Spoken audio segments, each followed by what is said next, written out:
Hi, I'm Camille Shankin. I am interviewing Kaneisha Grayson. She's an entrepreneur and has done a lot of really amazing stuff building creative businesses. So I wanted to talk to her for Art Jobs success stories. How are you doing, Kaneisha? I am great, Camille. I'm actually going to just maximize the screen so that you're a little bigger, but Okay. that's over now. I'm great. So it's a sunny day here in California. I'm in Santa Monica, and I'm very excited to be here and share my story or any advice for creative folks, looking for their career path.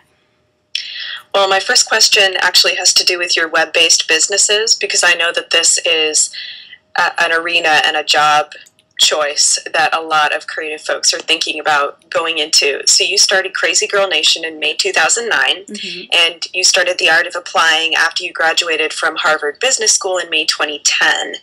So a lot of us in the arts field are interested in using new media to monetize our own consulting business or our blogs. So what advice do you have for artists or arts managers who want to build a sustainable web-based income?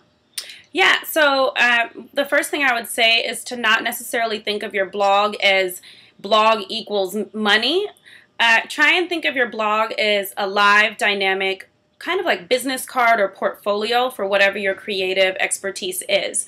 So for Crazy Girl Nation, I really wanted to build up a reputation as a dating expert and a relationship and happiness expert.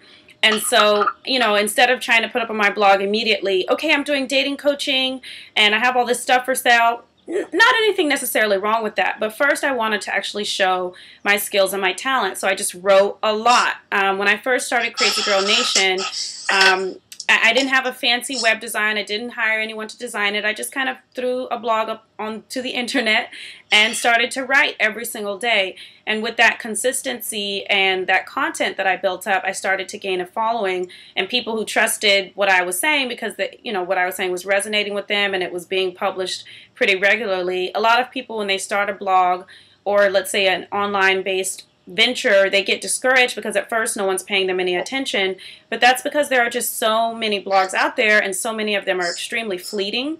So whatever kind of artist you are, if you're a musician, if you're a graphic designer, if you are a writer, a blog is a great way for you to showcase your talent. However, you have got to put up new content and it has to be consistent. It doesn't have to be every day, but just choose how consistently you're going to put up the new drawings, the new songs, whatever, and actually do that so that people can depend on that.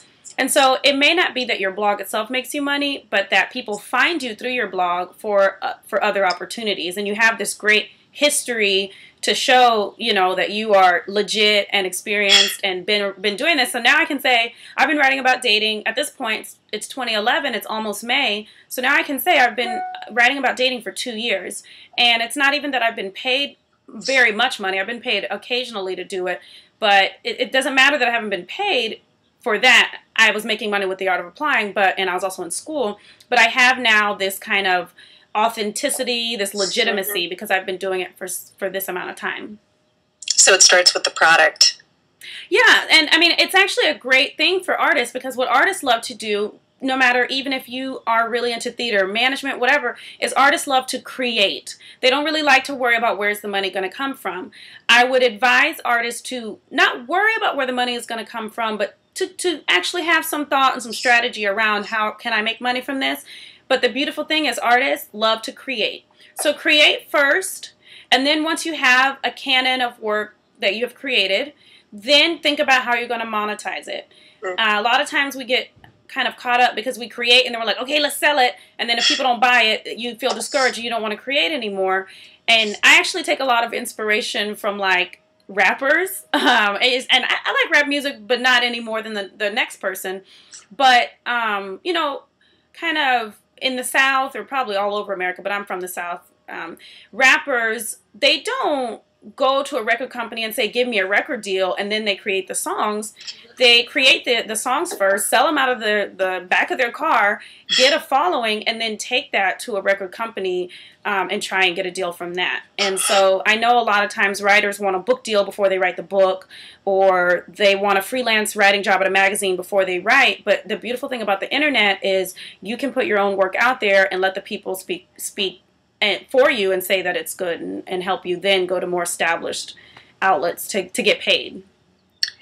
Now, as you're writing this online content, I know that the ownership of it can be a concern, especially for artists and other authors who are posting their original work online.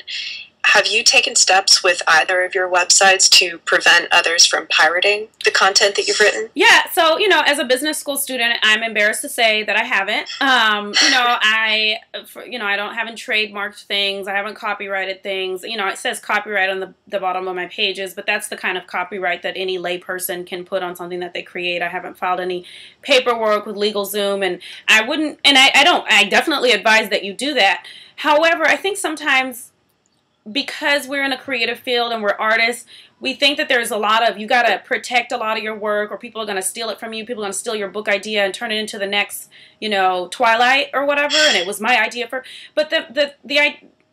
what I've been told is that worry less about people stealing your work, because everybody is out there hustling, trying to do their own thing. They're too busy to steal your work. That is not to say to be careless, as kind of I would say I have been. But I guess for me, I just feel that my brand has gotten to be so strong that, like, everyone knows Crazy Girl Nation is mine. Everyone knows The Art of Applying is mine. The responsible thing would be to trademark it, copyright it, do all that stuff. But really, I have, to this point, not had a problem with people taking my content. It has happened a few times, but it's never been people taking something that I created and saying they made it. What they'll do is they'll copy and paste an article and put it on their blog, but they'll say, hey, Kaneisha wrote this, I found it. And that'll happen. And in a lot of times in the internet world, that's called syndication. It's not stealing your content. And I think that is a responsible step to take. Do it. Cross all your T's, dot your I's. That's just my personality type, is that kind of do first and then worry about the legal stuff later or whatever. But my emphasis is on create, brand everything you create attached to your name, like Kaneisha's Crazy Girl Nation, The Art of Applying with Kaneisha, your face, put your face real big on stuff, even if you don't think you're a supermodel or whatever, it doesn't matter. Make it attached to your brand so that, say you no longer want to really do dating advice, people love Kaneisha, even if I move on to, let's say, health and fitness. Mm-hmm.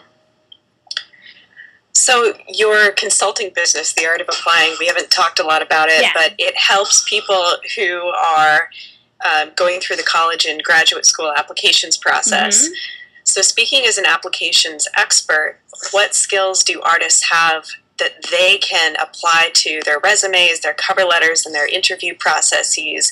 And if anything, what should they look out for or avoid? Okay, so one thing I wanted to say, because I haven't spent much time speaking about The Art of Applying, is it actually is where 95% of my money comes from. So as much as I would love to put a lot of my effort and my focus on Crazy Girl Nation, I have not yet found a very lucrative market. The dating industry is huge and growing, but I'm still trying to find my place in what will people pay me to do that I actually want to do. Whereas with The Art of Applying, it's something immediate that people understand, are willing to pay for, and I can actually, pay my bills doing it. So I just wanted to be forthright about that. I think a lot of times people are kind of hazy and not very transparent about those kind of things. So I work with non-traditional applicants. So I actually see a lot of people who have very creative aspirations or creative backgrounds who are looking to go to business school or graduate school. And they have a lot of skills. Like, I would consider myself, not necessarily when I was applying to business school, an artist, but I was very creative and I was from a non-traditional background. So the first thing would be just an appreciation for beauty in all of its forms. So, a lot of times in graduate school, it's a lot about theory and debating ideas, no matter if you're going to law school or whatever, and all of those things are very important, and a lot of times artists are very good at communicating and expressing themselves, but I think that there's something really special about having an appreciation for beauty. So that could go anything from wanting to express yourself in the written word in a beautiful way, wanting to not just make a PowerPoint presentation, but make it be, something that's aesthetically pleasing and easy to understand.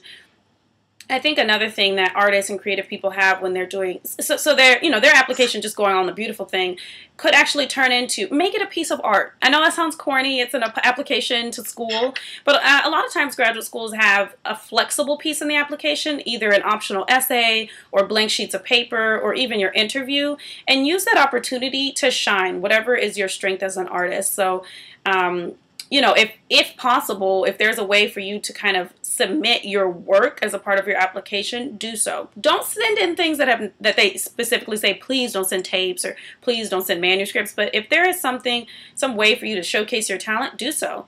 And an easy way would be to start a blog, put whatever you want on that blog, and then have a link to your blog on your resume. That's nice and easy. You haven't sent in anything physical, lives forever, they can see it.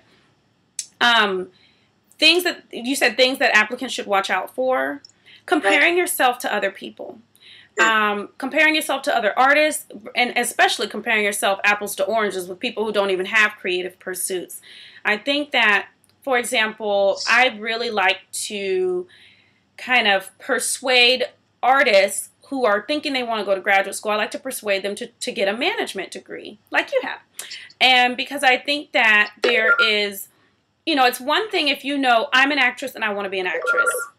Or it's for a then you don't need to go to business school to be an actress. But say you're a person who's like, I love the theater, I love being around the theater, I want to be a part of making theater happen, but I don't necessarily want to be an actress and I'm not sure what to do next. You might make a really great, you know, I don't know all the terms, but like theater manager or CEO of a theater company or something like that. And I just love that a management degree really helps you take whatever your passion is and make money off of it. And I think that's one thing that artists are not always taught to do. So the thing I would say to watch out for is comparing yourself to other people. We are all on like our own individual paths to greatness. And don't look at someone else who whatever got a book deal or got a record deal and think about, oh, that should have been me. Instead, try and figure out what did that person do that resonates with you that you could also do, and also what could you learn from that person. Cool. And after like the I'm getting distracted by the man talking on the phone. So anyway, that is the office life. But yeah, so don't compare yourself to other people because it's only going to get you down. You have no idea what things that they're dealing with in the background. Well, thank you so much, Kaneisha. It's been really great to talk to you, and we really appreciate you taking time out of your busy schedule to record this for artjob.org. What are the URLs of your blog and your The Art of Applying website? Yeah, so The Art of Applying is at theartofapplying.com. You can read all about my admissions coaching services for non-traditional applicants applying to graduate school. And then my dating and happiness blog is crazygirlnation.com. You can also just Google my name, Kaneisha Grayson, spell it however you want. It'll find me. So, yeah. All right. Thanks, Kaneisha. Thank you, Camille. I really enjoyed being able to just share a little bit of advice. Just kind of prepping for the Long Beach stuff.